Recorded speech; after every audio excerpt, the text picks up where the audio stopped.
Good afternoon, everyone. Great to see you. My name is Rabbi Tyler Dratch, and I'm one of the rabbis here at Beth Synagogue.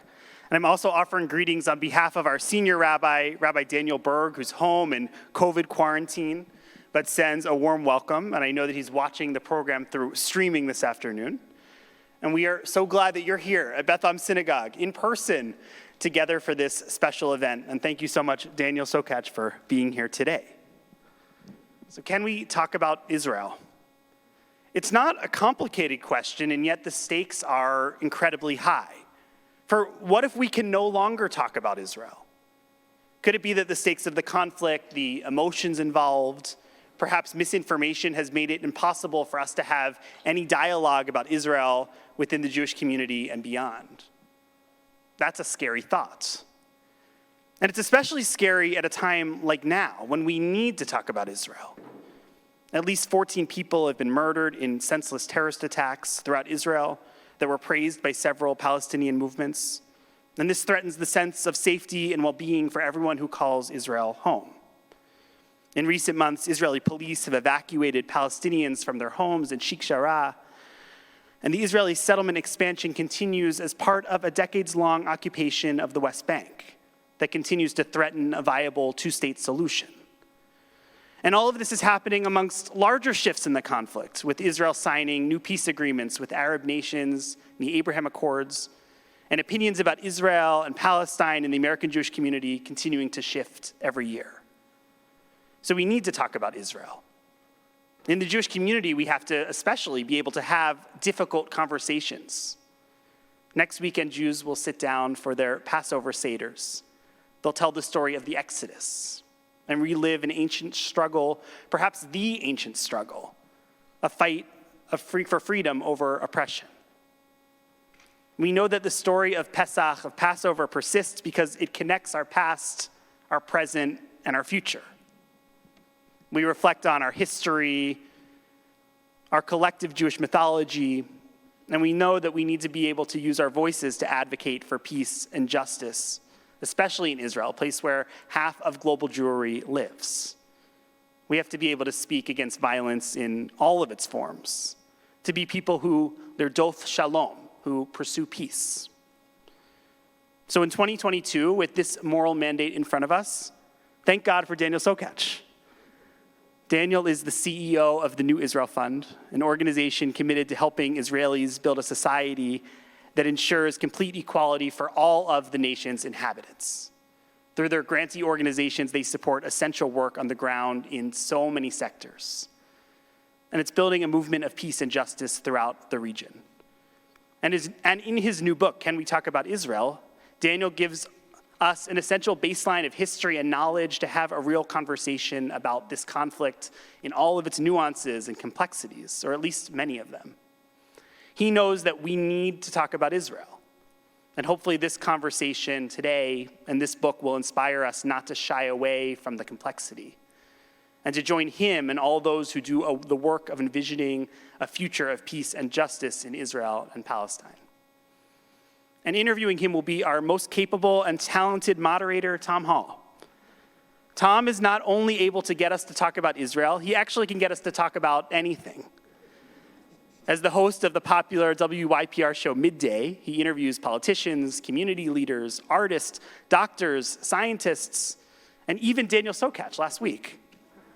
Tom knows that no one's story is simple, and he asks probing and generous questions that allow others to share their truths. He's wonderful at moderating difficult conversations and allowing people with conflicting opinions to be heard. And personally, as a new resident of Baltimore, I have been so grateful for Midday to learn about the rich texture of our city and the world. So let's talk about Israel. The stakes are simply too high for any of us to turn away. So here is a conversation, Daniel Sokatch with Tom Hall.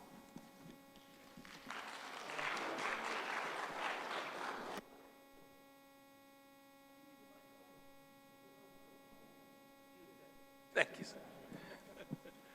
Thank you very much, and welcome to all. I'm not on here.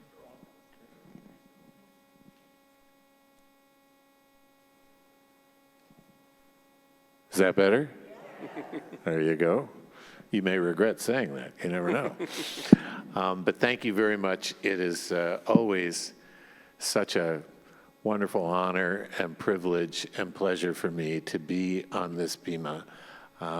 In my other life as the music director of the Baltimore Choral Art Society, thanks to our dear friends Lainey the bow sax, and her wonderful husband Leonard, who connected me with Noam Sion from the Shalom Hartman Institute in Jerusalem. We did a number of programs here at Beth starting in probably the 90s or something.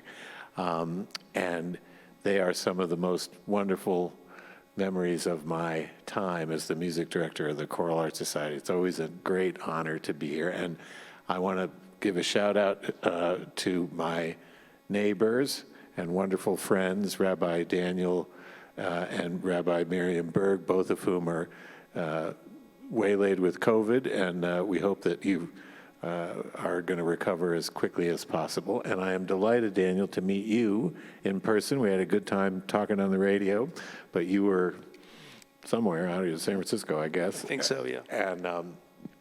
And I loved your book. It is a terrific book. The subtitle is, "This is a guide for the curious, confused, and conflicted." So paint me all three. Me too. Yeah. And, you know, you ask right at the top of the book, why is it so hard to talk about Israel? And I wonder, as a person whose professional mission is to talk about Israel, what's the hardest for you? That's a good question. First of all, it's great to be back with you. I said to my wife when we finished that interview, I said, you know, I've done hundreds of interviews at NIF and since the book came out, and I said, that guy's a real pro. And she said, well, good, because you have him again in person. And thank you all for being here and in this absolutely stunning shul. It's really, if you all know this place, but I sort of can't get enough of it. It's absolutely beautiful and lovely to be with human beings rather than on Zoom. So, look, for me, I don't have a ready answer to that question, so you're going to get a really candid one. I think the thing that is most difficult in talking about Israel for me is that if nothing else, my years at New Israel Fund, 13 years, and the 20 plus years that I've been working in the sort of Israel arena, mostly, but not all of it, in the progressive Jewish community. And before that, the years since I was 16 years old and fell madly in love with this place when my family took a trip to Israel, all of that has given me a deep appreciation for the kaleidoscopic nature of this place. And I often talk about, when I do these book talks, about the way in which Israel reminds me of the parable of the blind men and the elephant. We all remember this one. They're stumbling through the jungle. They encounter an elephant, and each person reaches out and touches a part of the elephant, and they're certain, because they're touching it, that they know what an elephant is. And so the one says, well, an elephant is a tree trunk-like leg with toenails. And another one says, no, silly, it's a sinuous trunk-like appendage. And the third says, you guys are fools, it's a floppy ear. And we know they are incapable of seeing that that's not the whole elephant. It's just a part of the elephant. And yet, they're also right? So both of those things are true. And I think for me, the toughest thing in talking about Israel is that most of us are absolutely convinced that the part of the elephant that we know, because we learned it from our parents or our grandparents or our rabbis or our imams or our priests, and we read about it in the news we choose to consume or not consume, and we saw that trunk or that leg when we went to Israel, we know that's the real Israel. And we're not wrong, but it's not the whole thing. And so for me, the hardest part is trying to introduce the people with whom I'm speaking to the kaleidoscopic nature of the whole elephant, to mix a couple of metaphors. Yeah. And to that end, you write that it is a conflict, the conflict between Israelis and Palestinians, a conflict about land, but also about memory and legitimacy, about the right to exist and also the right to self-determination. That's a complex bunch of issues. How hard is it to convince people, in fact, that that's the framing people should adapt? It seems to me that this is such a complicated problem that people perhaps don't even stipulate that that's what it really is about. Well, you're right, because you no doubt noticed that I left off that list the thing that most people think that it's about, right? So I'll often hear people say, you can imagine what people say when they learn what I do for a living.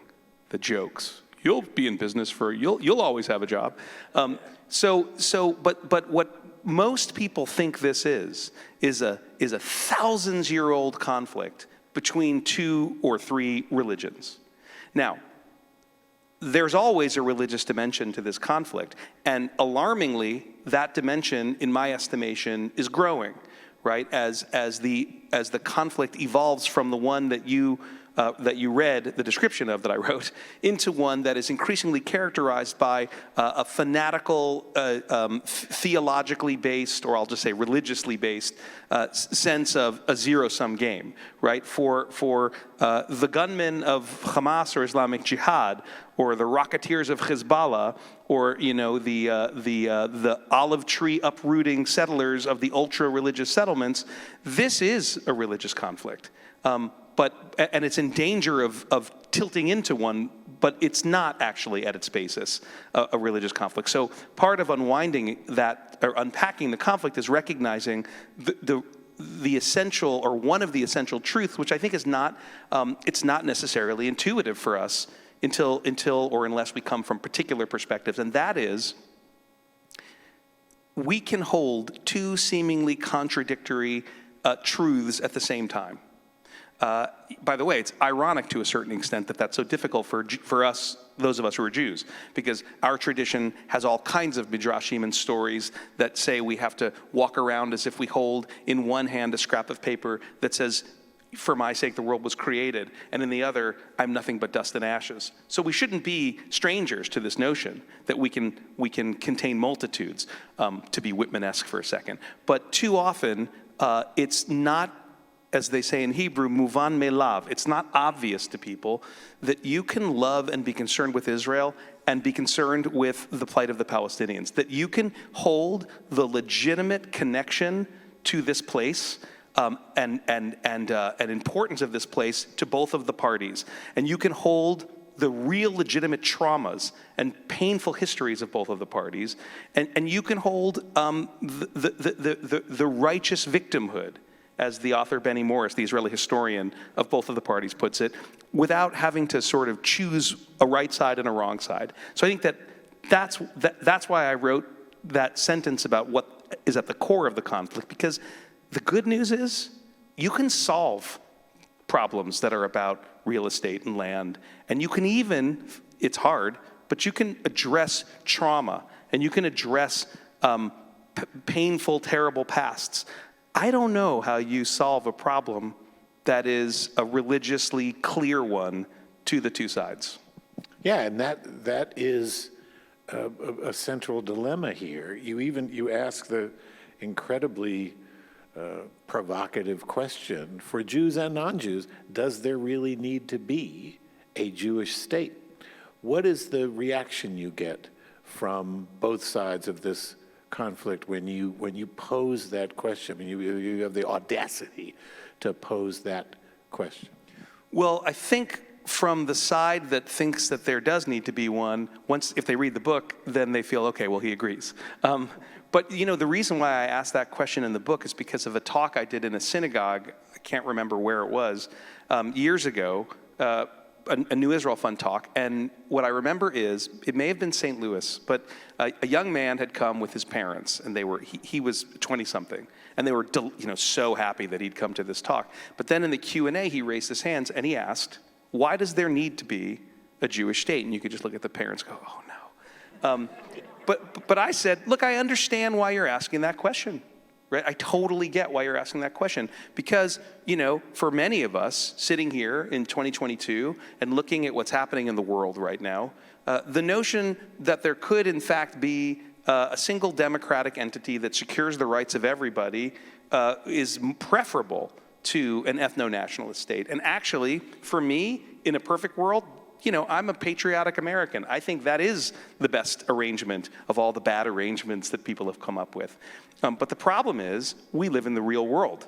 And the real world is not some kind of ancient history. And as I said to this young man, there are people, and this is true of us, sitting right here in this shul right now, who were alive and sentient human beings when Adolf Hitler tried to murder every single Jew in Europe.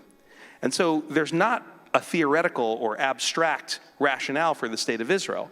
And for all of the problems that the Zionist movement created through its realization of its goal, the displacement of the Palestinian people, the now 100-year conflict between Arabs and Jews in that place, they weren't wrong in their analysis. There was no future for the Jews of Europe. And for all of the Schreien Gewalt, which is, as I explained to this guy, the Latin for, crying out and being upset about the fact that Israel behaves badly sometimes, which, look, I run the New Israel Fund. We support those Israelis trying to shift and change the way their country acts and looks at times. The fact is, if at any point in the 1930s, right, the leadership in this country or in England or in Australia or Canada had decided to just admit those European Jews, we would not be sitting here.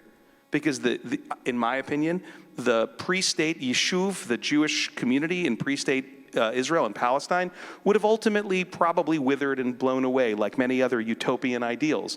But that's not what happened. They weren't wrong, the Zionists, and the world didn't open its doors.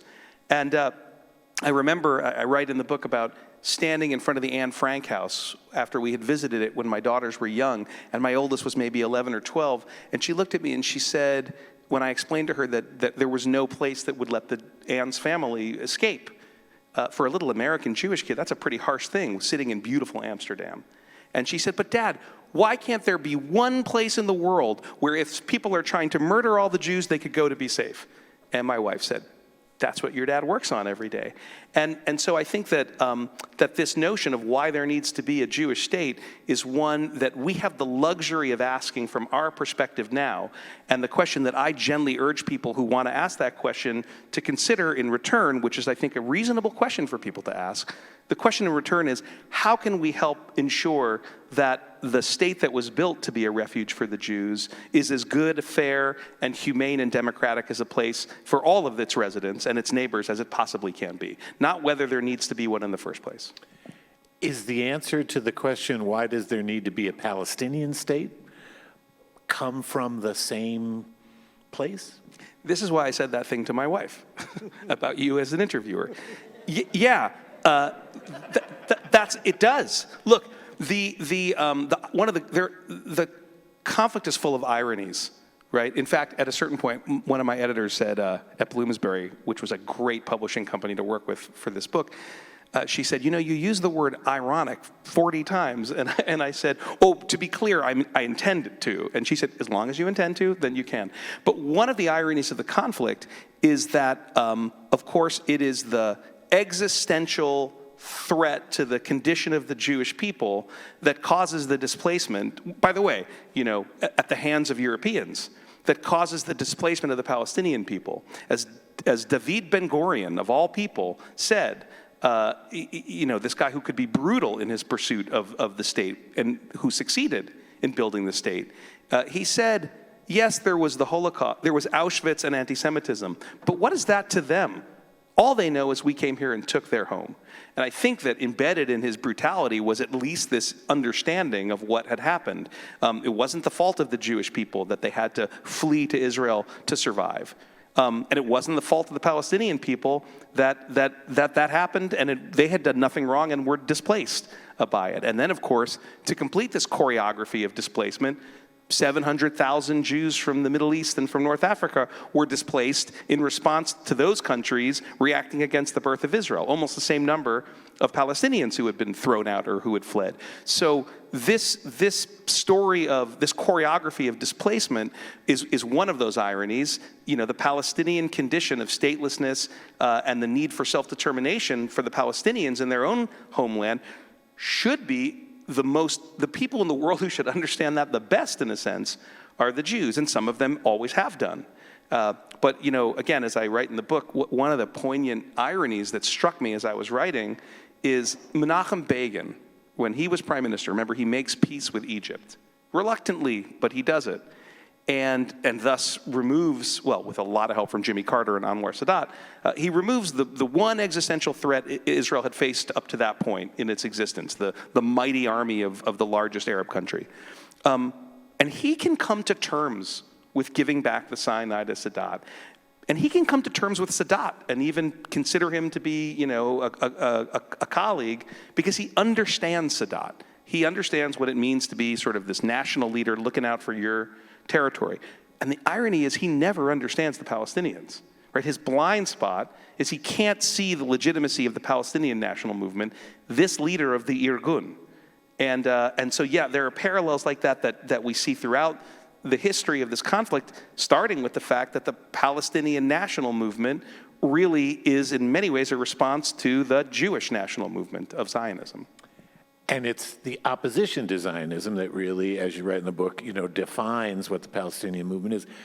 How is Zionism understood now? And how you write about how, it was understood, in Herzl's time in the beginning. But how do you see that evolution of how people have understood the notion of Zionism? So one of the most gratifying things on a personal level to write in the book was that little mini chapter about Zionism, which is a semantic battle I know I have lost. But allow me, right? So acknowledging that the horse is out of the barn, I write that I'm often asked, are you a Zionist? And what I really should answer when people ask me that is, well, it depends on what you mean and why you're asking. Because the truth is, we don't know what we're talking about when we talk about Zionism for the most part. And we don't agree on what we're asking. Zionism is an actual thing. It is the idea and the movement in promotion of that idea that the Jewish people must achieve self-determination in the land of Israel. That's what Zionism is. There are no other versions. Now, there were flavors of Zionism, as I write in the book, labor Zionists, cultural Zionists, right-wing, left-wing, but that's what the movement of Zionism is. And so why am I being asked in 2022, are you a Zionist? It's kind of anachronistic, like me asking, are you on the Confederate, or especially here in Baltimore, are you a Confederacy or a Union man, right? It's sort of a question that is an anachronism. But of course, in reality, when people are asking whether you're a Zionist, they're asking a number of other questions. Zionism has become a cipher for both or all sides for another set of questions. Do you support the state of Israel and its policies and politics? Do you support the current government of the state of Israel? Do you think Israel should exist, right? In the Jewish community and on the political right, it sometimes is a litmus test where, are you the kind of person who is anti-Israel or anti-Semitic? On the political left, it has become another question. Are you in favor of settler colonialism? Do you think that the indigenous people of that territory were the Palestinians or the Jews? Now, those are all reasonable questions to ask, but that's not what people are asking when they ask you, are you a Zionist? It may be what they mean. So how, because you don't know which of those many things are behind that question, are you meant to answer?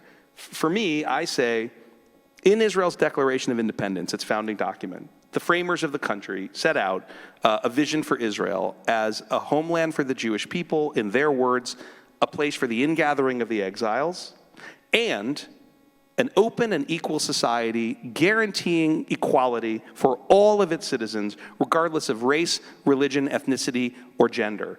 Now, by the way, parenthetically, I've done dozens of or scores of Zoom talks, and some smart aleck always writes in the column, the speaker must be wrong about gender. That surely can't be in Israel's 1948 Proclamation of Independence. And I say, aha, but you're wrong. Those framers were more enlightened in many ways than you think. It is in there. Israel is meant to be all of those things at once. Back to the kaleidoscopic vision that I said earlier. And so if you're asking me, am I a Zionist? My answer is whatever that is, that 14th paragraph of Israel's declaration, that's what I am. And so, I know I've lost the battle to try to get people to stop using the word Zionism as a catch-all for whatever it is they might mean or want to know or suspect, but I'm going to plug on. And you have another chapter about another very loaded word, apartheid. Is it a legitimate description of what's going on in the West Bank and Gaza? And is it completely in opposition to those founding ideals of equal rights? Well, the chapter I wrote in the book is really a written version of something that I've said when I speak. And there's a caveat, an asterisk, which I'll come back to.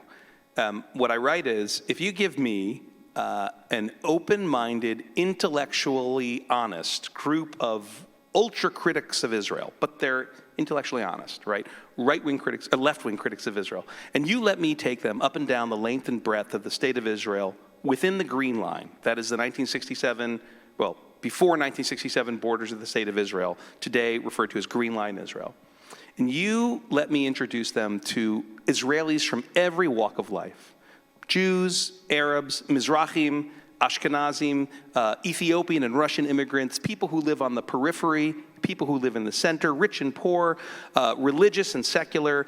If they look and see that this is a country that over the last 12 years, although not the last 10 months of the current government, although who knows how long the current government will be the current government, we can come to that if you want. They will see a country where there have been laws passed attempting to strip some Israelis of their rights, of their sense of equality in the country, of their freedom of expression in the country, and they will see a massive movement of Israelis who push back against that. They'll see a parliament with a bare majority enact the nation-state law, which was essentially a law meant to broadcast to Jewish and Arab Israelis that Jews were first-class citizens and Arab Israelis were second-class citizens. And they'll see a president of the state of Israel, the former president, a man of the Likud, the political right, but a small d Democrat, who said, I will sign this bill if it comes to my desk because I have to in the ceremonial role of head of state, but I will sign it in Arabic as my protest against a law that makes any Israeli feel diminished. They'll see a country where there is a high court judge who is an Arab citizen, and until the last election, a country where the third largest party was an Arab party. And at the end of those couple of weeks, they will have to admit that what they've seen, while full of contradictions, while full of things that remind them of our country, laws that are meant to strip people of their status, deeply institutionalized racism, discrimination in lots of ways, they would have to acknowledge that what they saw was a stumbling but hopeful democracy, and nothing like apartheid in South Africa. If you give me a group of similarly intellectually honest right-wing defenders of Israel, and we go to the West Bank, and we take 2 weeks and go up and down the length and breadth and talk with Palestinians and settlers, some of the 700,000 settlers who have moved and been moved into that territory in violation of the Fourth Geneva Convention's prohibition on moving civilian populations, and the soldiers who are there to defend them. If we see the inequitable distribution of resources, land, building permits, electricity, water, where one group is elevated over the other and gets everything, and the other group, the 2.5 million people that those 700,000 Jewish Israeli settlers live among, get nothing. If we see the fact that 60% plus of the West Bank territory, Area C, is ruled completely by Israel, and Palestinians who live in that territory are tried in military courts, and Israelis who live in that territory are tried in civilian courts, and those settlers are citizens of Israel. They vote for and run in Knesset elections. None of those Palestinians can. In the in the single-digit percentage of the territory labeled Area A, which ostensibly has full Palestinian authority control. The Israeli army operates, as we saw this past week, with complete impunity. When we see that there are checkpoints, not only between Israel proper and the West Bank, but also between Palestinian areas of the West Bank, all manned by Israeli soldiers, and that the border between Palestinian territories and Jordan is not administered by the Palestinian Authority or jointly administered by the Palestinian Authority in Israel, but completely controlled by the IDF, all based on an immutable characteristic of birth, right? Whether you happen to be lucky enough to be born Jewish or unfortunate enough to be born Palestinian, you'd be hard-pressed to say that what you saw didn't look a lot like some of the characteristics of apartheid. In the words of our former board chair, NIF's former board chair, Talia Sasson, a state prosecutor of the state of Israel, when she was asked about this question, she said, it's bad enough what it is, the occupation and settlement enterprise, without referring to imperfect historical analogies. It's bad enough. And that tends to be the line I subscribe to, but I want to, since we're in the tough conversation, I'll bring a little bit of trouble. There is the analogy to South Africa, and then there's international law. And in the early 70s and again in the 80s, 2 treaties were passed that defined the international crime of apartheid. And obviously it was in reaction to South Africa, but it wasn't in reference to Israel, certainly not then. In 1973, the occupation was 4 or 5 years old. Rather, it recognized that there were 3 elements to a crime that the international community did not want to see happen again. Element number 1 was that a country promotes one ethnic racial group over another. The second element of the crime of apartheid is that the country builds systems in order to promote and sustain that unequal goal between people living on the same territory. Those systems can be legal, they can be infrastructural. And number 3, the country commits what are called inhuman acts in the pursuit of those systems. And the examples given are collective punishment, like punitive house demolitions, restrictions on freedom of expression, on freedom of assembly, on freedom of movement and travel, and so on. And if you look at those elements, as a number of Israeli human rights organizations and increasingly international human rights organizations are, then it is very hard to see that Israel in the West Bank is not checking the boxes of those elements. So that's different than, is Israel an apartheid state? It's, is Israel committing this crime under international law in the West Bank? And there, this is a thicket of issues, but some Israeli human rights organizations have said, yes, we think that Israel is. One major international human rights organization, Human Rights Watch, has said we agree with them, but we look at Israel proper, and while it's full of problems, we don't think in Israel proper, Israel is committing the crime of apartheid against its Arab citizens. Another international human rights organization, Amnesty International, has now concluded that Israel is committing the crime on both sides of the Green Line. So there isn't unanimity, even amongst the human rights community, but I think, what I say to my Israeli friends, especially the ones in government, which is a funny thing for the head of NIF to be able to say. It's a wonderful thing to be able to say after 13 years, but we have ministers and allies in the coalition, as long as it lasts. And what I say is you have to understand that the horse is out of the barn on this one too. Right, the question about whether Israel is committing this crime of apartheid is happening among serious people, including former Prime Minister Ehud Barak, who said if we continue on this path, we'll be an apartheid state, and former Prime Minister Ehud Olmert, who said the same thing, and former Foreign Minister Tzipi Livni. So that is the non-soundbite answer to your question about what I think about this question of the A word, as I call it in the book. Let's talk about the coalition. Let's talk about the current Prime Minister, Naftali Bennett. His political base is in the settlements. Yeah, he was the head of the Yesha Council, the settlement group. So, and we had Netanyahu on his, 19th election or something, or however many there were, finally saying that he would annex, those areas which are essentially annexed anyway. I mean, you write in this book that, it's not called annexation, but it's for all intents and purposes, right. It's annexed. What is the future for the so-called two-state solution, given who's the PM right now? So just a little question, small question. You mentioned what Netanyahu promised before the 4 consecutive elections over 2 years, which I think on this side of the ocean and to many Israelis watching looked like, oh, Bibi will be there forever. He's universally called Bibi in Israel. Netanyahu will always be there. Well, in fact, Benjamin Netanyahu is an extraordinarily canny politician and a very smart guy. And he saw what a lot of people didn't see, which is that he was in big, big trouble.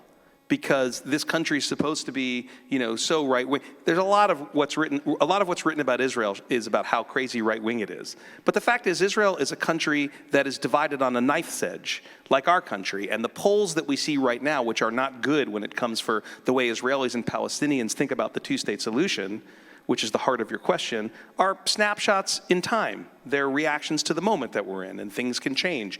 And Netanyahu realized he was in big trouble because he couldn't form a government. 4 elections in a row. He finally forms one after number 3 with Benny Gantz, who he, using his magical powers, gets to join the coalition, leading Yair Lapid, the current foreign minister, to break with Benny Gantz. So he finally, it falls apart almost immediately, and they go back to elections. So Benjamin Netanyahu knows he's in trouble. Why is he so concerned about losing political power, other than the obvious reason politicians are concerned about losing political power? Because he'll lose legal immunity, because Benjamin Netanyahu has been indicted and is being tried on 3 counts of corruption charges, which are working their way through the courts as we speak. So he's desperate to remain prime minister, or at the very least, caretaker prime minister. And so he realizes this is not going well, and after the first of these inconclusive elections, he throws that bucket of red meat to his base. Not just to his base, but to the people to his right. And that is, if you let me form a government, I will annex the settlements.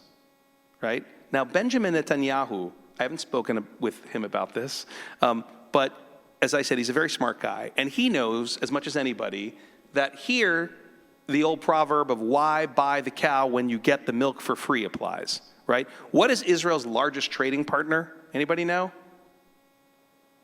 It's the EU, right? Right answer. Israel has most favored nation status. It's an associate member of the EU.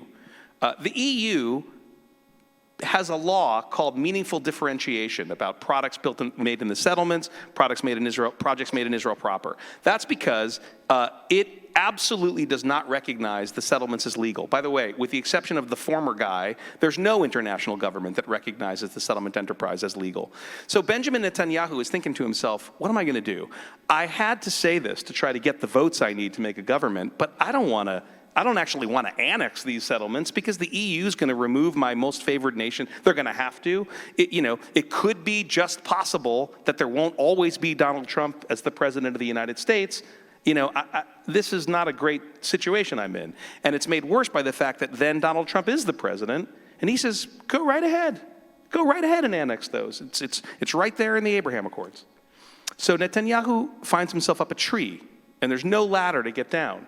And what's he going to do if he does win one of these elections? And to his rescue rides the UAE and Bahrain, later Morocco, who say, we will normalize with you and sign this peace treaty, but you have to eschew annexation of the settlements. And so Bibi says, well, what can I do? I can't annex. I'd love to, but we've got to make this peace treaty. And he sort of gets out of the problem he's in, but it doesn't help, because he never gets that majority, and he never forms a government that lasts, and ultimately the current government comes in.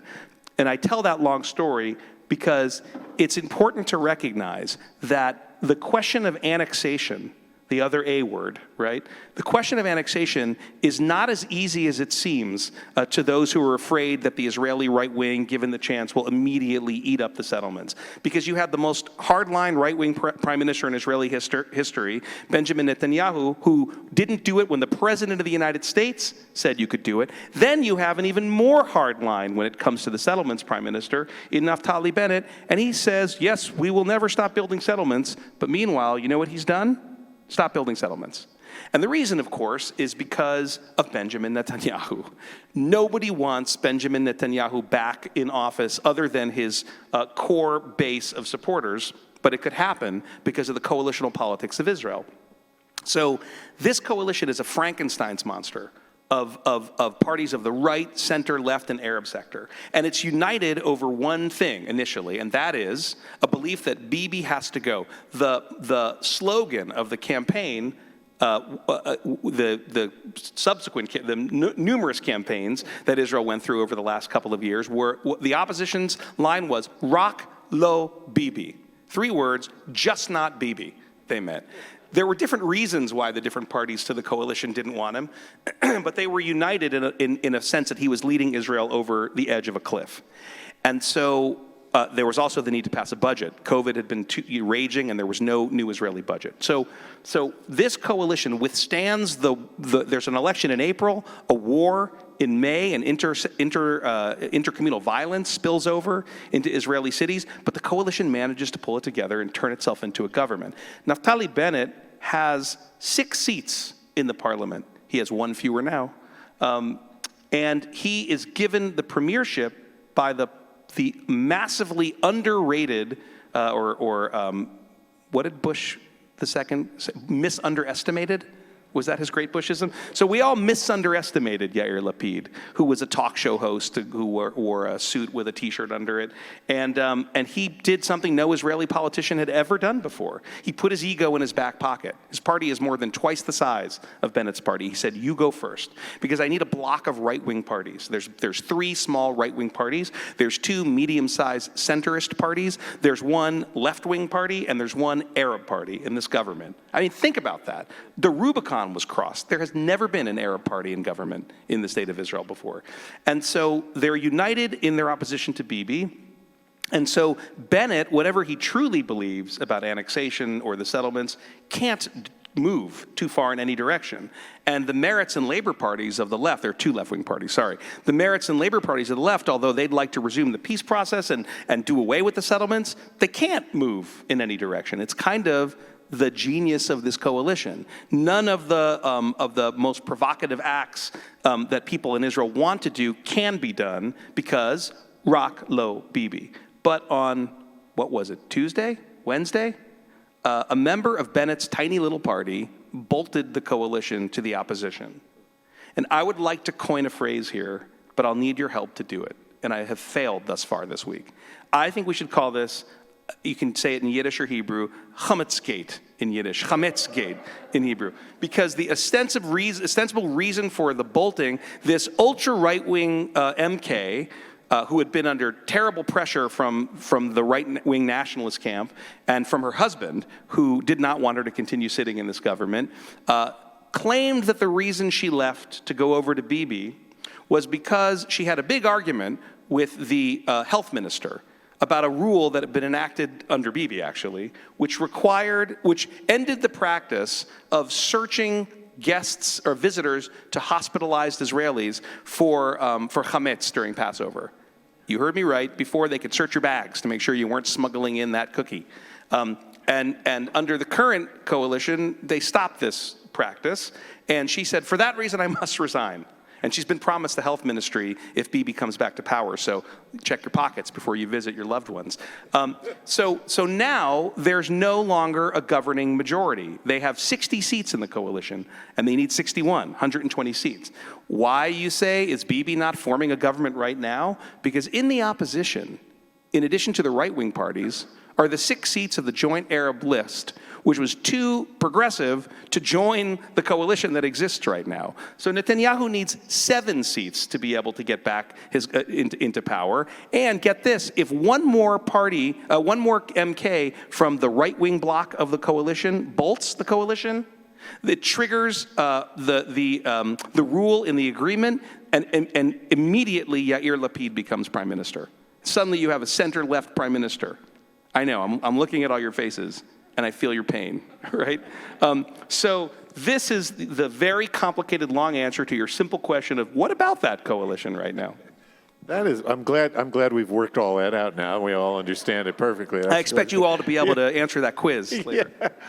Because I do also want to talk about Bibi, who is a magical person in many ways, and what he's done with American jewelry, which is, we have a whole chapter about that. Yeah. But before that, you make an interesting, at least an interesting observation to me, who's never been to Israel. There's two things I have to do as soon as possible. I have to go to Israel, I have to meet Joni Mitchell. And those are the two things. I can't help you with the second, although I'd like to be behind you when you do it. But you should come to Israel with me. Yeah, we can do both things together. All right, great. But you say that Israel, individualism is less important than social cohesion. And you bring up an interesting example in 1964, the year that the PLO happened to be founded. The Beatles were forbidden from touring in Israel. How come? And talk about this dichotomy between social cohesion and individualism.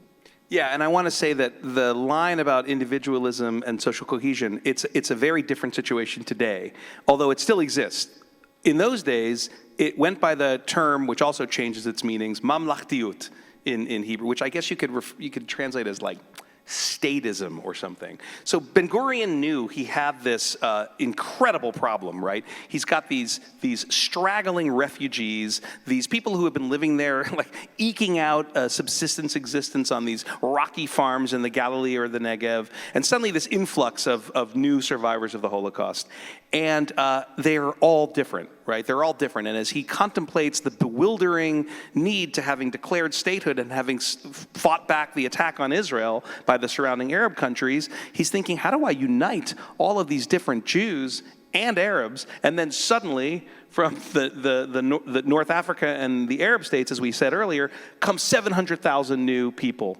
And by the way, like how Israel deals with these immigrants is one of the fault lines that remains today in Israeli society.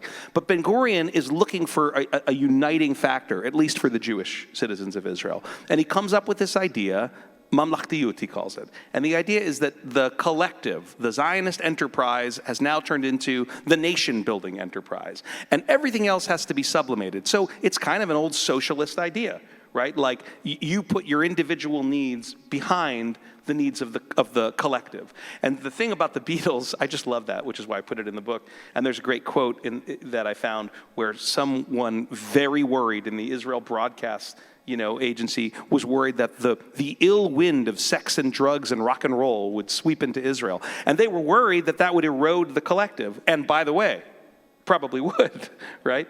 But they were afraid of those foreign influences. There wasn't television in Israel for decades because they didn't want to bring foreign, these individual, these means and venues and modes that promoted individualism when they needed a collective. By the way, parenthetically, I'm reading a great book, if anyone's interested in Ireland, which I am, by Fintan O'Toole. He's a professor at Princeton, and he's sort of the dean of Irish journalism from the Irish Times, and he wrote a book called We Don't Know Ourselves, A Personal History of Ireland from 1958 till now. And as I'm reading it, I'm thinking, my God, it's just like in Israel. They did not want the Irish broadcasting system had television only in the 1950s. They were terribly worried about influence.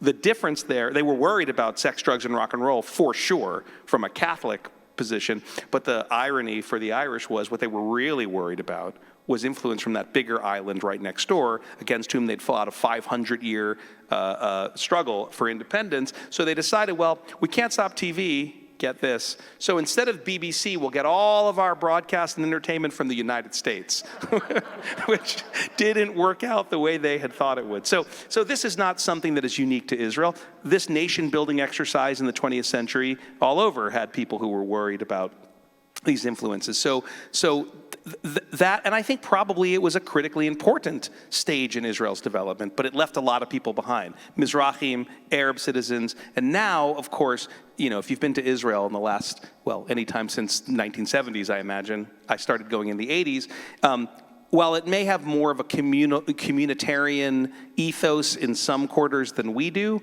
it's not discernibly mamlukhti, as they would say. To think that the troubles in Ireland were caused by Petticoat Junction. Remember that one?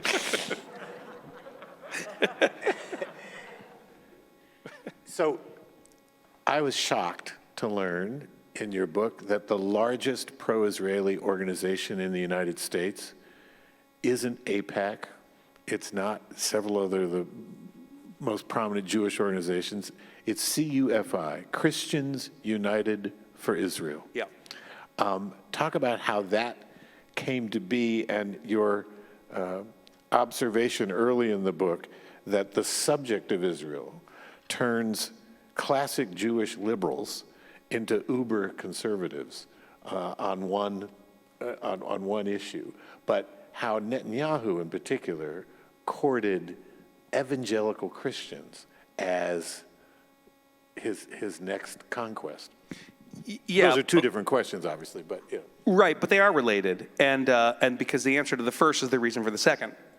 And this was the most interesting and surprising chapter for me to research and write about, because it was the one that I knew the least about, and because I think it's in many ways one of the big untold stories of American politics and foreign policy of our current moment.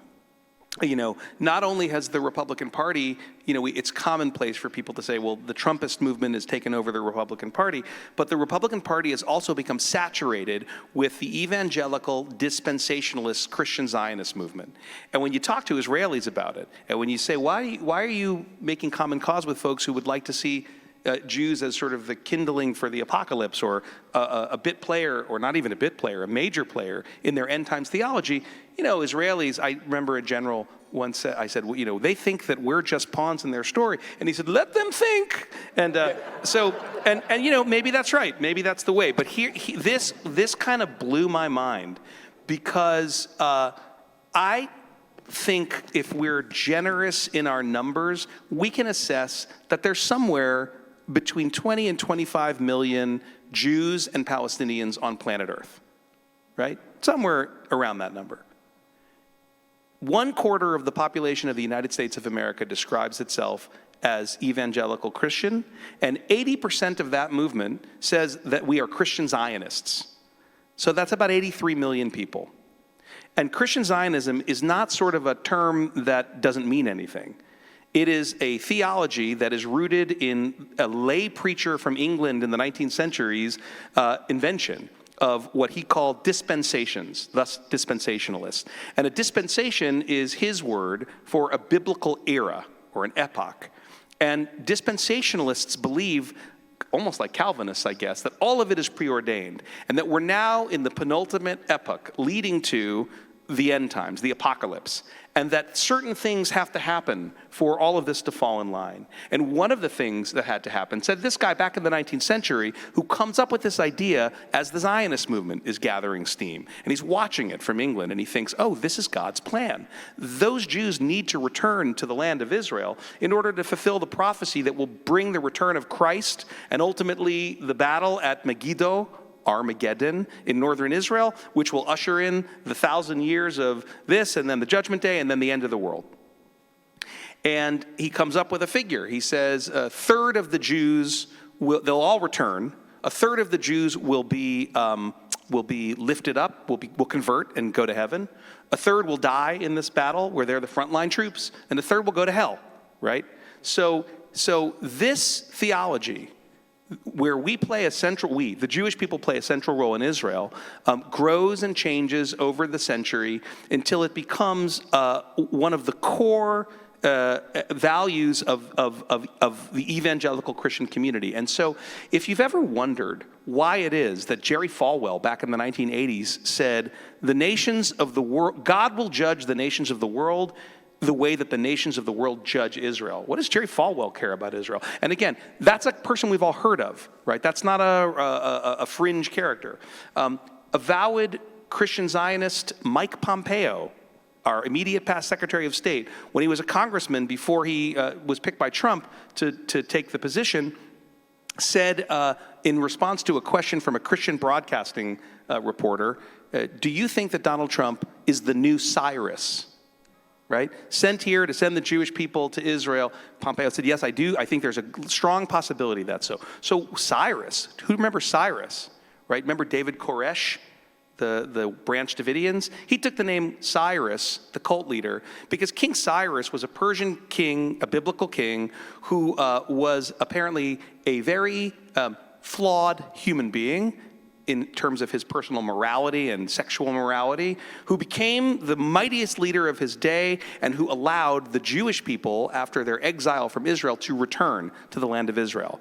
And so evangelical Christians talked about Trump as the return of Cyrus, as a modern-day Koresh. And so when you ask yourself the question, why is it that evangelical Christians were so drawn to a man who had so many clearly evident personal character flaws when it comes to sexual morality, et cetera, well, it's because he might be Koresh. And if you ask yourself, why is it that Donald Trump moved the embassy to Jerusalem when he knew, he was furious, but he knew that the Jewish community was never going to support him? It's because he wasn't doing it for the Jewish community. Who were the clergy members who blessed the new embassy? Two of them. One of them was Pastor John Hagee of Christians United for Israel, and another one was another evangelical preacher. So I'll stop there because I could go on. But I think this story, by the way, in Washington, Kufi is referred to by Washington wags who talked to me about it as the Armageddon lobby. When Armageddon has its own lobby, I got to tell you, that's... I want to take some questions from the audience, but let me ask you one final question related to America and Israel. You point out that poll after poll shows young American Jews less and less attached to Israel. What does that mean going forward? Do you see any particular things that have to happen for that to be reversed? Well, as I said before, one of the real wonders of the last few months has been that New Israel Fund, which often found itself in a bit of a defensive crouch when it came to the government of Israel, because we were portrayed as sort of public enemy number one by Mr. Netanyahu and his allies because of our support for LGBTQ organizations and human rights groups and civil rights groups and groups that promote religious freedom and pluralism, all of which are counter to the parts of the coalition that Netanyahu relies on. That's all changed, and suddenly we're in conversation and working with government and with ministers on some, but not all issues. And I got a call from the Minister for Diaspora Affairs shortly after the coalition took power, and he said, which is really great. I mean, if you're an NIF supporter. And he's a good guy from the Labor Party, and he said, how do we build bridges between American progressives and Israeli progressives? And I said, look, I think it's going to be very hard for the Israeli government to do that because of the mixed messages that come out of that government. But the real issue is, and again, not to go down this rabbit hole, so long as the Prime Minister says Ben and Jerry's are anti-Semites for not wanting to sell their ice cream in settlements, when you had Prime Minister Rabin not all that long ago saying, that the settlements are problems and and the militants in them are errant weeds who don't represent Zionism. You got to understand, American progressives are going to have a hard time coming to the table if that's the language. But I think what that conversation exemplifies, and by the way, he heard it and acknowledged it and wants to figure out what to do, which is nice. But I think that conversation exemplified the challenge that is embedded in the material of your question, right? Which is that the relationship between American Jews, especially young ones in Israel, over the last couple of decades can be characterized by a vector of drift and disaffiliation. As Israel is perceived as becoming more right because of its government, American Jews who don't see it reflecting their values and who hear statements like the one I just referred to sort of move further away. And that vector was accelerated enormously by the 4-year bromance between Netanyahu and Trump, who was despised by the vast majority of American Jews and who then changed their feelings about Netanyahu. And related to this, right, was the thing that you said. On an open mic, a hot mic, Ron Dermer, the American-born Israeli ambassador to the UN, was caught saying something along the lines of, we don't really need liberal American Jews, we've got the evangelical Christians. So American Jews hear this, they hear it emanating from Bibi. By the way, again, whatever we think of them, that is not what the current coalition government is signaling. Not the right, not the center, not the left. They're signaling something very different. So, but after hearing this for a long time, this is something that trickles down. And people are I think, concluding, young people especially, that Israel's not really a conversation that they want to have at best, right? Which is part of why I wrote this book. Because I think it's an imperfect antidote or answer or response. But part of the response has to be saying, look, it's hard to hear criticism of Israel if you're an American Jew. And it's hard to see, if you're a progressive American Jew, some of the things Israel does or its leadership does or says. But here's the thing. We know from our own country that leadership or one moment doesn't define who we are or what we can be. And you were too young to be there at the founding of the State of Israel, I say to these young American Jews. And none of us were old enough to be there for the American Civil Rights Movement. But right now, there is a civil rights movement in Israel made up of Jews and Arab citizens of that state who are trying to realize the founding values of the country and who need your help. And they face as fragile a democracy, and more so than we face at home, and we see how fragile it is. So I don't think there's any way of sugarcoating it. I think you have to give, maybe this isn't exactly your question, but you have to give people in America, especially young Jews, a reason to want to support this place. And in my opinion, there are plenty of good reasons. If you accept that Israel is a central part of our Jewish story and that we all have this connection to it, and you can choose to walk away. But I would urge people not to, right? Because there really is something worth fighting for here. And talking about cherry tomatoes or the only democracy in the Middle East or the most moral army in the world, those things are not going to cut it. Some of them are true, but not all that important. Some of them are just not true. But the fact is, the founding idea of Israel is still a beautiful one. You just have to make an honest argument to people about why they should care. And you make the very great point that you can be against settlements and not against the state of Israel. That there are distinctions that need to be made. So we are running out of time. Let's take some questions, and I guess do we have a microphone that we're going to be passing around? Yeah, we have a couple, and then you can turn this on. Oh gosh. And you can use this on here. Okay? This may or may not work. It'll work. Well, I know it will. Let's see if I can. So I've got one. Sorry. Lori, sorry. We'll start here. We'll start here. Oh, we'll start here? Okay. Thank you very much for being here and for your very interesting and illuminating answers to the questions.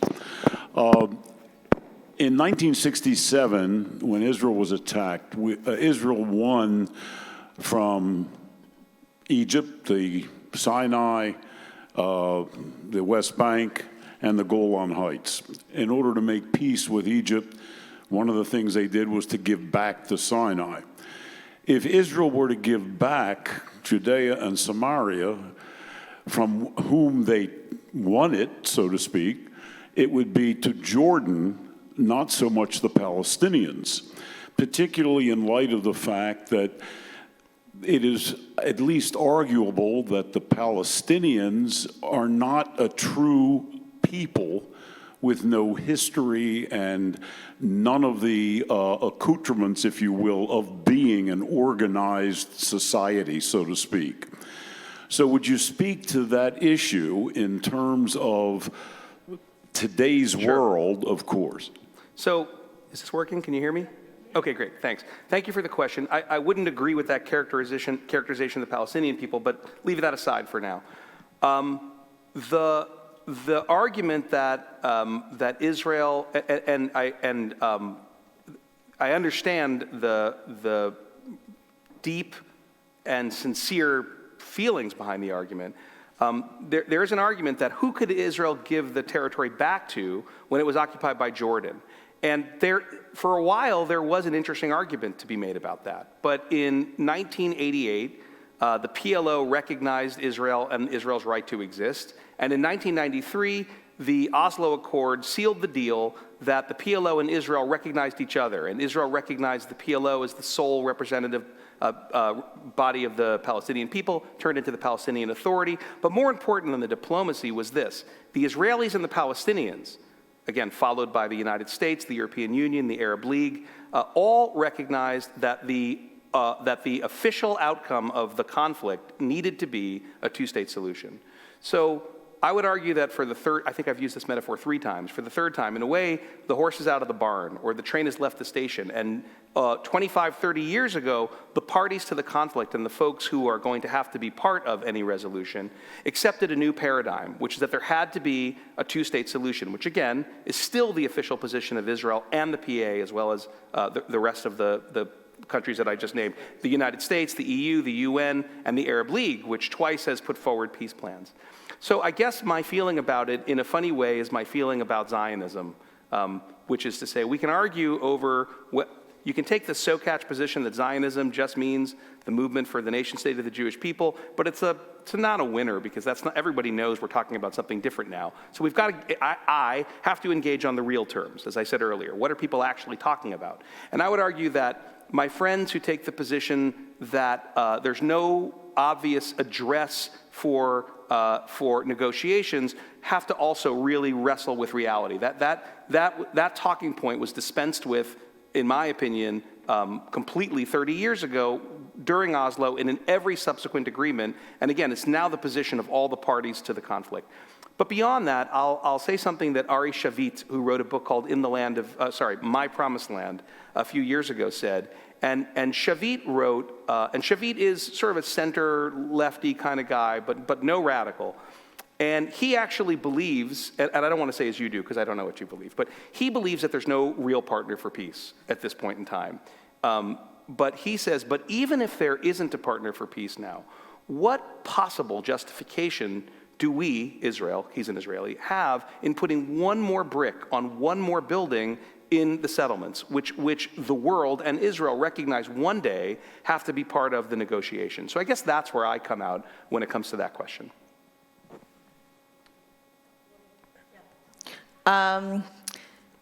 So Daniel, as I presume you know, maybe about a month ago, one of the Shalom Hartman Institute's podcasts came out with a very interesting, I thought interesting, conversation between Daniel Hartman and Yossi Klein Halevi. And Daniel put forth what I thought was an interesting idea about the conflicted committed.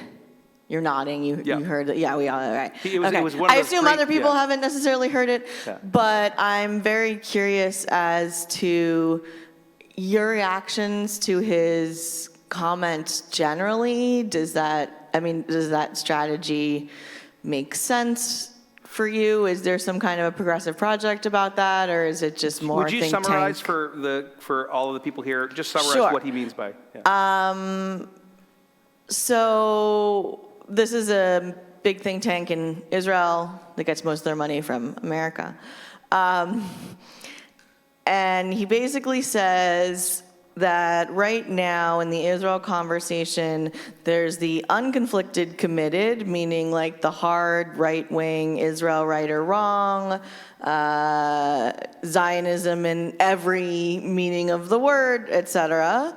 And there's the growing move in America, for sure, of this growing younger left that is very, we're conflicted about it, so we're not going to have anything to do with it, which he calls the conflicted uncommitted.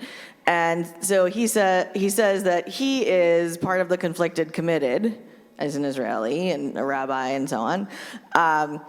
And he's talking about what do we need to do to build this movement, essentially, that he's proposing of, what he's proposing we call the conflicted committed, that you can be conflicted and still be committed to Israel as a Jewish and democratic state with all your conflictedness. So thank you for making sure we're all on the same page. So I in full disclosure, I like Daniel Hartman. You're not going to be surprised to learn.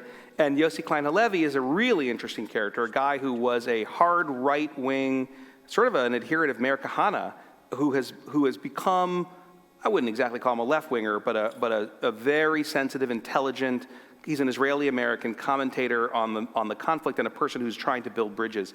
And it will not be a surprise to any of you who have read my book or who have seen the subtitle, that which is a guide for the curious, confused, and conflicted, that I really agree. And I sometimes get asked, what do you do about the people who are on those extremes? And there's a third extreme that you didn't name, which I'll bring into the room, right? You've got the Israel always right crowd. You've got especially amongst young American Jews and progressives, as I mentioned earlier, I'm done with it. I don't want to talk about it anymore. But then you've got a third group. And the third group, which is also increasing in its numbers, are the people who say, Israel's always wrong, right? So you've got three groups of people. And in a funny way, I always tell new staff at NIF, get ready to come into the small, shrinking space of the conflicted, committed. And so, look, I mean, I think he's absolutely right. The target of my book, the only place we differ is in the way we describe it. The target audience for my book, that's the first thing they tell you when you write a book, which is very interesting. Who are you writing the book for? And you think, oh, I thought I knew who that was, but I'm not sure. And in my case, when I thought about it, it was that subtitle. And I would add to it, there are the conflicted, committed. There are all the people who are on the edges of the other three camps who might not be so sure that they're right or that they know everything.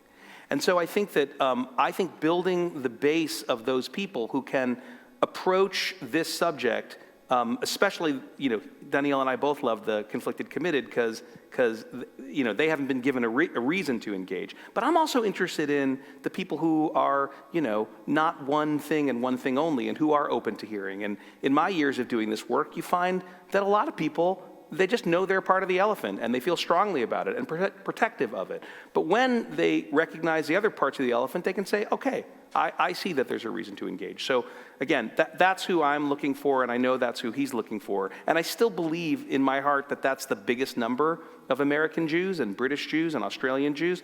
But even if it's not, the Margaret Mead poster that I had in my dorm room, never doubt that a small group of people can change the world. In fact, nothing else really ever has. None of our movements are, except for Kufi. There's millions of those guys, the Christians United for Israel. But none of our movements are mass movements of American Jewry. Whether you're talking about the URJ or the conservative Masorti movement or J Street or AIPAC, none of them are mass movements. So all you need to do is find the people who care and who can be organized and energized to get involved in a productive, positive way. Yeah. First of all, thank you very much, Mr. Sokatch, for a terrific dialogue with your host here. And I'm just a little bit afraid for you that if you're so effective in speaking about your book, fewer people will need to buy it because they'll have really felt that they really understand you so well. So those of us like me who haven't should go out and get it. So thank you. So my question is that, facts win arguments but don't persuade, particularly the other side, and that there's always a logical or a false logical equivalence between two sides. In America, obviously, some of us think that it's way not equivalent. So given those problems, and with your insight over the years of studying this problem, do you have an idea for a catalyst or an enzyme that could get the ball really rolling? We know all these whataboutisms. So what could really matter? And as an example, I would say some defenders of what Israel is doing are saying, well, you just see when Israel gives an inch, Hamas and Hezbollah will take an advantage. And they'll even go back to what Jeff Goldberg was told years ago by Hezbollah ministers, said, well, if we ever become in power, the Jews can go back to Europe where they came from, and we'll be happy to be a protectorate for the ones that were born here. So with that existential threat from that side being such convenient excuse or justification for the hard line, what would it take to really do something about Hezbollah and Hamas and say, okay, the existential threat is gone, now you have to talk tachlis, you have to really do something? So thank you for the question, and thank you for the plug for the book. There's so much great, salacious, gossipy stuff in the book that I didn't talk about. You'll want to read it. It's not true. Look, you ask a very complicated and interesting question, and I suppose I have a glib answer and a less glib answer, and three very quick answers. One is, read the book and then you'll have the, but look, I think, again, I don't know that you can reach everybody. This is super beautiful. You all can't see what's happening here, but the light is coming through the stained glass windows, and as you had described, and it's like beautiful.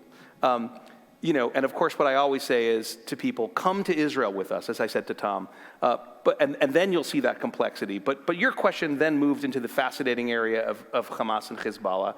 And there, for the first time in my 13 years at NIF, and for the second time tonight, I can mention Fintan O'Toole's book about Ireland. Because one of the things that's fascinating about Ireland and about Israel and about America is that the people that we say we absolutely won't talk to and who say we absolutely won't talk to us, we talk to those people. So for years and years, the line was out of London, we will never negotiate with the IRA, and the line out of Stormont, the parliament in Northern Ireland, was absolutely not, we'll never talk to them. And the line from Sinn Féin, the political wing of the IRA, was, we need these things before we can talk. And the line from the hard men of the IRA, as they call themselves, the provisionals, was, we'll lay down the rifle when you leave Ireland. But the whole time they were talking. And of course, what happened was there came a day when they announced to the world that they were putting down their arms and that there was going to be representation from both sides in Stormont, in Parliament in Northern Ireland, and the conflict essentially came to an end. Still, smolders on in some areas, and Brexit has exacerbated it. But think about it for a minute, right? When most of us were growing up or young, and certainly when I was, the intractable conflicts in the world were apartheid in South Africa, the northern conflict, and the Israelis and the Palestinians. And two of them, I wouldn't say they're solved, but they're very different now, and they're at a different place, and they're not the same conflicts. And in Northern Ireland, it's solved. And apartheid, for all of South Africa's problems now, is gone. And our conflict still sort of rages on. And so when it comes to the rejectionists, I think we should never assume that they're monolithic, even Hamas, right? Hamas is a terrorist organization, in my opinion, in the opinion of the United States, the EU, and Israel. But Hamas is also a social service organization, right? That cynically, in my opinion, uses its provision of social services to the poor Palestinians trapped in Gaza, in the squalor of Gaza, to maintain support for its position. And they say we're an alternative to the corrupt Palestinian Authority over in the West Bank, with whom they fought a mini civil war and kicked the PA out of Gaza. All this is to say, no matter what they said to Jeff Goldberg in that really excellent book, Prisoners, which I think is where that comment comes from, or maybe it was from one of his articles, they always are talking. The hard men of the IRA and Sinn Féin were talking to the Brits and to Sinn Féin. We're always talking to the people we say we'll never talk to in these long and tractable real estate and history conflicts. And so I expect one day, and Tom Friedman has written about this, that essentially both sides, if we ever get back to the place where resolution seems likely, are going to have to face their own internal mini-civil wars, he calls them. And they'll have to make a choice. And at different times, they've made different choices, right? And at different times, other actors have tried to make the choice for them, such as a Jewish terrorist murdering the one prime minister who seems to be leading Israel towards resolution, and Palestinian terrorists murdering scores of Israelis in pizza parlors and buses to diminish support for peace, and then throwing out the PA, which is pro-peace, from Gaza. So, as Rabin said, it's easier to destroy than to build up. But I think at the end of the day, this doesn't get resolved until each side, and here the Israeli side too, confronts its extremists and its rejectionists, and as happened in Ireland, says, look, we're going to compromise and we're going to have independence. It's not going to be all 32 of these counties, but it's going to be the majority of them. And I'm getting the word that we have time for one more question, or I'm getting two more questions, and then you will have an opportunity to buy Daniel's book. In the short term, does the current coalition survive because it's temporarily unable to count to 61 and maintain a majority in the Knesset? And if it doesn't survive, what kind of government, I guess you got to go to elections, or what kind of government could there be under Bibi? So I'll try to be very brief because we talked about this already and it's bewildering and I don't know. The great lesson of all my years of work on this is I don't know. But Israeli politics has a dynamic that is very unfamiliar to us, which is that in the space between the time when a coalition loses its majority, which is where we are right now as of Wednesday, and where Bibi was for 2 years, anyone else who can figure out a way to get 61 seats can propose to the president now. Another great friend of the New Israel Fund, former Labor Party leader Bougie Herzog, can propose to the president a new government. You don't have to technically go to elections for there to be a new government in the state of Israel. The question is, will anyone be able to do that? There was a fascinating speculation in one of the Israeli papers that maybe it could be Benny Gantz. Remember him? Good-looking, blue-eyed general who rode in and was going to unseat Bibi and wins the third election, but then gets suckered by Bibi into a coalition, which, as I said earlier, is when his partner Yair Lapid breaks, blah, blah, blah. So some people think that it could be Benny Gantz, who brings in the ultra-Orthodox party, the center, the left, and the one Arab party in the government, and then says to, the ultra-right-wing parties, we don't need you, and the center-right party joins him. That, to me, sounds wildly speculative because I've never seen any political skills from Benny Gantz. Although, who knows? People change. So one possibility is that someone forms a government now.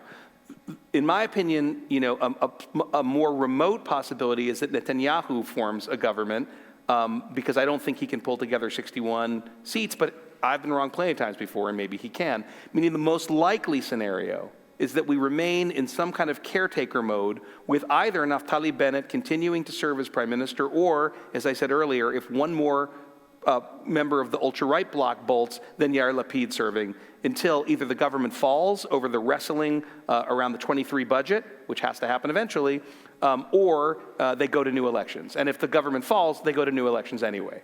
So there is your unsatisfying, opaque primer on what I think are likely scenarios. All right, and our last question here. Yeah. Yes. Hi, thank you. Actually two questions, one quick, one more substantive. One is when you talk about kufi, kuf in Hebrew is a monkey. So I did not say that. I want everyone to recognize that was a guest here. But the more substantive question is, how do you explain Israel's position on the Ukraine invasion? Because, they talk about the security corridor in Syria and so forth, but there's such a clear moral imperative here. Yeah. And to be frank, I'm very disappointed. Thank you for the question. I will say that at the end of that was the last question I got at a event like this I did this morning in the district. So thanks for bringing it here. Look, here's what I'll say about Ukraine. I think there are parts of the Israeli response that we can understand even if we really disagree with them. And then there are parts of the Israeli response that I think are very hard. I don't want to say indefensible, but in my mind, indefensible. And then part three, there is the reminder that the Israeli response means the government's response, not Israelis' response. So number one, you mentioned Syria, right? One of the thing the wags say these days is Israel and Russia share a border in Syria, and in a sense they do because both want to be able to operate and have been for years operating without running into each other in Syria. They have a modus operandi, which, by the way, we have with the Russians in Syria. In the case of Israel, the Russians want one thing. They want to prop up and retain Mr. Assad's dictatorship. The Israelis want another thing. It's not in total opposition to the Russian goals. It's more like perpendicular to them. The Israelis want to maintain their ability to attack Hezbollah and through Hezbollah Iran in Syria, where it's trying to build, that is to say, Iran and Hezbollah, staging grounds to strengthen Hezbollah in southern Lebanon and to strengthen Hezbollah near Israel's borders. So those are two, again, not competing, but not aligned objectives. And the Israelis and the Russians have figured out that essentially this: you don't attack me and we won't attack you. Now the glory of the stained glass windows, I can't see any of you anymore. So that's guiding part of the strange equivocating that people are feeling. And if you've noticed, Bennett and Lapid, the prime minister and foreign minister, are now playing good cop, bad cop. No one knows exactly how honest that is, but Lapid has said these are war crimes and he has to go, and this is horrible. And Bennett has not, if you Google Bennett, Putin, you will not find anything over the last 2 months where he's talking about him, right? And, except to go talk to him. So one thing is Syria. Another thing is there are hundreds of thousands of Jews living in the Ukraine and in Russia. You can't say that about very many countries in the world, and none that are at war with each other. Or more accurately, one that has invaded the other one, which didn't do anything to provoke that invasion. And Bennett and Lapid see themselves also, and Israel, as guardians of the potential safety of those Jews should they need to come to Israel. Put a little asterisk there, and when we come to the indefensible, we'll revisit that quickly.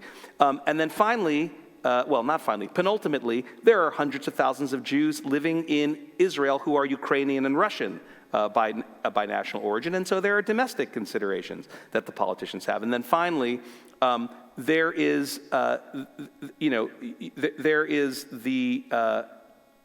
I don't know what to call this because it's very unclear, both from Israeli and Ukrainian commentators, what's really going on. But there is the notion that the Prime Minister of Israel is serving as one of the international mediators trying to diplomatically resolve the conflict.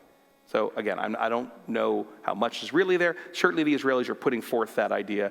The Ukrainians, some officials say, yes, they're being very helpful. Some say, what are you talking about? What we need is help. So those are the four things that we may find disagreeable or disagree with, but I think we can all understand that Israel sees itself in a tight spot.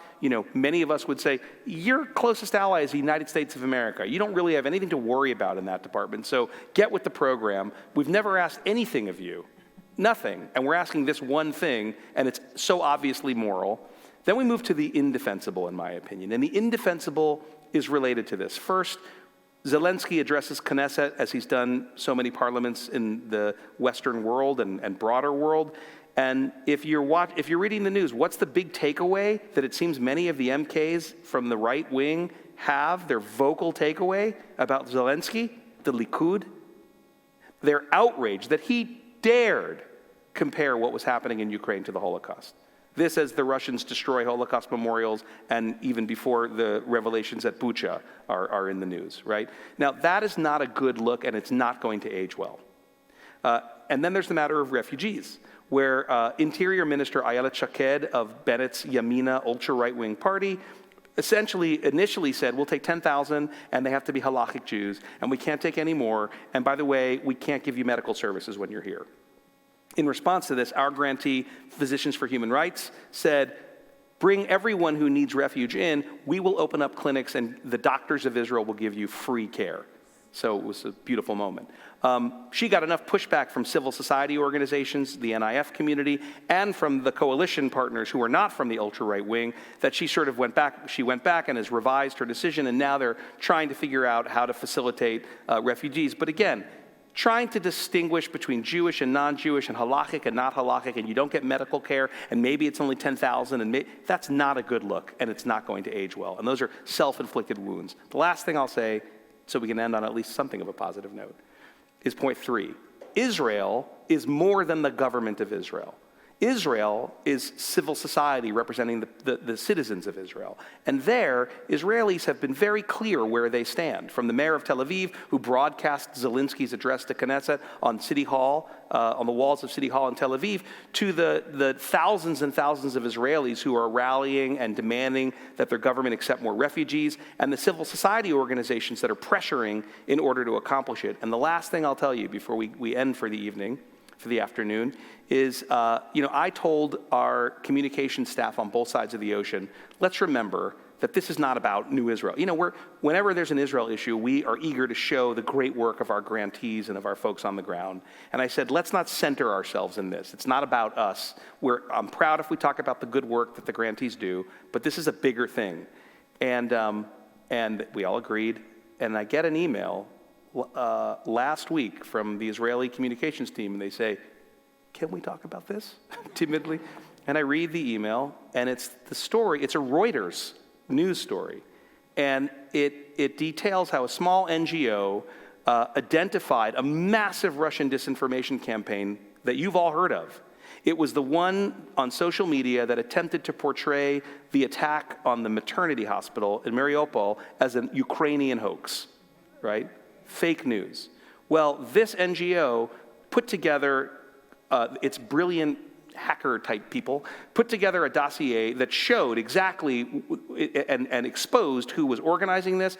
It identified dozens of languages where this campaign was being done and showed the media platforms, social media platforms where it was featured, and they sent it to Meta, the parent company for Facebook and Instagram.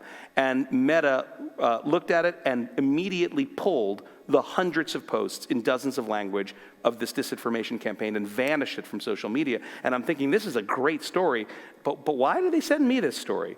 I'm thinking, are they urging us to start an Israeli version of an NGO like that? Because I'm thinking to myself, this is all my real-time thinking, we did start one. We seed-funded Fake Reporter, an amazing organization that actually challenges disinformation in the Israeli social media sphere. And I get to the bottom of the Reuters piece, and it says, by the way, the NGO that did this was some random little Israeli NGO called Fake Reporter, which saw its duty as citizens of the world to unveil, to reveal this disinformation campaign. So NIF's little Fake Reporter actually ends up being the engine to pull down a disinformation campaign. So governments are not people, and we know it here and we know it there. And what NIF is all about is supporting those people who are looking for another, better way.